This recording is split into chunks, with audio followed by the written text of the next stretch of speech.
ഒരു ദിക്ർ ഞാൻ പറഞ്ഞില്ലേ, ഒരു ദിക്ർ വേണ്ടേ? നന്നാകാനുള്ള ദിക്ർ. ഈ ദിക്ർ നിങ്ങൾ പറഞ്ഞു കഴിഞ്ഞാൽ നിങ്ങളുടെ മനസ്സും നിങ്ങളുടെ ഹൃദയം ശുദ്ധിയാകും.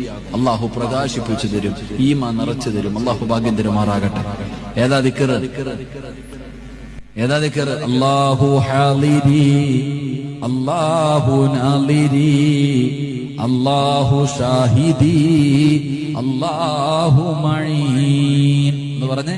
അല്ലാഹു ഹാലിരി, അല്ലാഹു നാലിരി, അല്ലാഹു ഷാഹിദി, അല്ലാഹു മഈൻ. ഇതിന്റെ അർത്ഥം അറിഞ്ഞാ മതി. അല്ലാഹു ഹാലിരി, അല്ലാഹ് ഹാലിറ, അല്ലാഹു ഷാഹിദ്, അല്ലാഹു നാലിരി, അല്ലാഹ് കാണുന്നുണ്ട്, അല്ലാഹു ഷാഹിദി, അല്ലയാ സാക്ഷി. നീ ചെയ്യുന്നതിന് മുഴുവനും അല്ലാഹ് സാക്ഷിയാ. ഓർത്തു വെച്ചോ, അല്ലാഹ് എല്ലാം കാണുന്നവനാ.